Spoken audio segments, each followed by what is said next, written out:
The JFJ Easy Pro is the most essential product you can buy as a serious physical media collector. I've had a JFJ Easy Pro since 2017, and it's literally saved me thousands of dollars over the years. It is the perfect item for any retro game collector, DVD aficionado, CD hoarder, or Blu-ray snob. I'm not just saying this because I have an affiliate link for this product in the description, but I'm saying this because it's allowed me to keep my massive physical media collection alive and well for many years. Not only has it allowed me to save from throwing away damaged DVDs in video games, it has allowed me to sell previously unplayable media. It can repair media that skips or doesn't work at all. I've also made thousands of dollars in reselling previously unusable discs. This machine pays for itself. As a thrift shopper, there is no worse feeling than coming across a game or movie that you really want, then to open up the case and see there are about 2,000 scratches covering the entire bottom of the disc. It's disheartening. Before I bought the JFJ Easy Pro, I thought I was just SOL.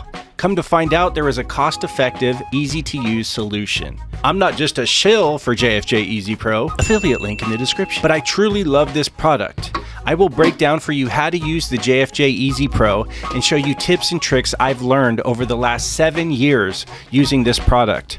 I will also outline some of the drawbacks and limitations of the machine. It is an amazing piece of equipment, but not infallible. Back in the 2000s, we had something called a disc doctor, which honestly didn't work well at all. It was basically a small sander that would try to grind off the scratches to make a seamless surface. It usually didn't fix anything and created deep swirl marks on the disc. The JFJ works in the same principled manner, but does it in a much more delicate and effective way.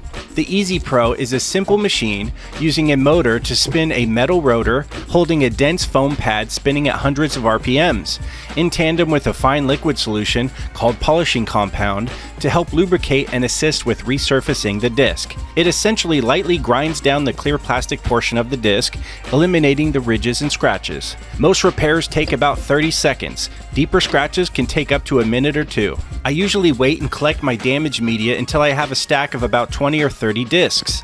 Then I'll pump out all my repairs at one time, creating an assembly line of spraying, applying compound, running the machine, spraying, wiping, and drying.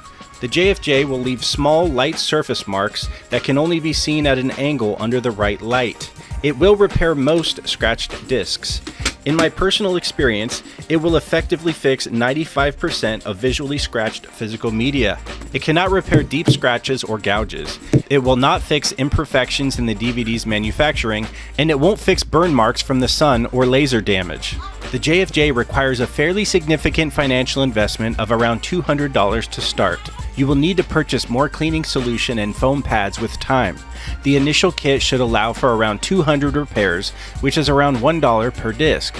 Buying the pads and solution after that makes it much cheaper.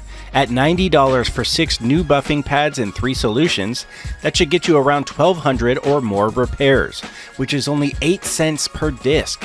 This machine literally pays for itself in about 40 to 50 repairs. I haven't seen a very thorough guide to help show you how to use the JFJ Easy Pro, so I thought I'd break down the quick and easy way to fix your discs. These tips are not the official way to use the machine. I am not responsible for any damage to your discs or the machine. These are just my experiences over the past 7 years that have helped me quickly and efficiently repair my discs. How to use the JFJ Easy Pro. 1. Insert the white foam pads onto the black Velcro. 2. For the first application of the polishing compound, apply liberally to the white foam pad. I always transfer the polishing compound to a different dispenser, like a small bottle with an applicator that sticks out. This makes the application way more convenient. You can use the tip to smear the compound on the pad, instead of having to use your finger. After the initial application, you can just apply a couple of dollops on the inner, middle, and outer portion of the pad, in between repairs. The spinning rotation will spread it out evenly on the disc. 3. I then spray my disc with a small, fine mist spray water bottle. This helps lubricate the process even more without using more compound. 4. Put the disc on the rotor. Title on the metal, then screw on the plastic nut. Another thing I personally do is I glue a rubber washer directly onto the plastic nut. The reason I've done this is I've noticed that if I just use the nut it came with, the nut can actually leave a small circular mark on the inside of the disc. If you don't care about this small imperfection, then you do not need the rubber washer, as shown. Don't tighten the nut too tightly. This nut is fairly fragile and can become hard to remove if screwed on too tightly. 5. Now we can lower the lid all the way down till it clicks. Turn on the machine. 6. Most average repairs only require about 30 seconds. This will give the disc a nice smooth surface. Running longer than needed will just grind down the pad faster and use more polishing compound. If more time is needed, I would go in 30-second increments until it has the proper finish, adding more polishing compound each time. If after 2 minutes of total time there are still gouges or scratches, might as well use it as a coaster for your icy beverages. 7. Remove the lid and check the disc. If it appears to need more resurfacing, you can run it for another 30 seconds or a minute. The surface of the disc will have a very fine circular pattern. This does not affect the playability of the disc.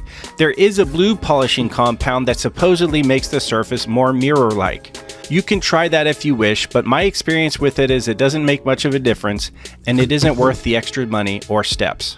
After polishing the disc, I spray again with the fine mist spray and wipe with a microfiber cloth. The disc is now repaired, polished, and cleaned.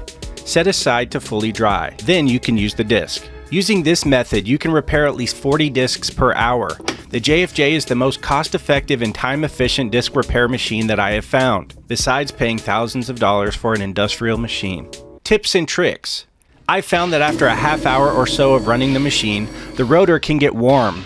To reduce chance of heating up a disc too much, I recommend letting it cool off for a couple minutes every half hour or so. When the buffer pad gets low, the pressure applied to the disc is lessened, so it may require a little more time in rotation. There is a GameCube adapter to allow you to repair the ever so collectible and expensive GameCube games. Make sure you check the disc after repairing at an angle in plenty of light to properly assess the amount of scratching on the disc before and after repairing. Discs with deeper scratches don't fare as well with repairability. The JFJ Easy Pro is a great machine, but cannot bring some discs back from the dead. JFJ offers an option to use sandpaper pads to grind down really deep scratches. I have used these in the past and it actually put my discs in a worse condition. I personally don't like them and do not use them. All I use is the white foam pads and white compound. After every 5 disc repairs or so, I wipe the metal rotor clean with a microfiber cloth. The solution can get caught between the disc and rotor, causing potential scratching on the cover of the disc. After running the machine for a while, there will be a thick buildup of foam dust and compound material that gathers on the bottom and sides of the machine. If you let this dry, it makes it even harder to remove. I recommend scooping out all the gunk and lightly wiping down the inside of the machine after every session. This is my second machine since 2017. The first one I had, I did not clean properly between uses. The polishing compound material sat on the plastic arm for months and slowly corroded the plastic to the point that one of the arms broke. That is why I have covered all the plastic arm components with plastic and tape to prevent future deterioration. Keep your tool clean and it will reward you with a long life. Overall, this is the best disc resurfacer I have ever come across and recommend it wholeheartedly.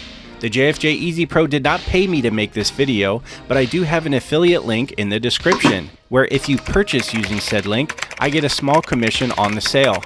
This is a way to support my channel and get yourself an amazing disc repair device. I've linked all the various JFJ Easy Pro kits available on Amazon. All of the machines run in the same fashion and are a great option. I also have links for the extra pads and polishing compound if you'd like to stock up. If you're a serious physical media collector like me, this is a great way to keep your collection alive and healthy for years and years to come. Thanks for watching, everybody. Please subscribe down below for more videos on old tech, toys, thrift shop finds, and to support the physical media movement. Goodbye.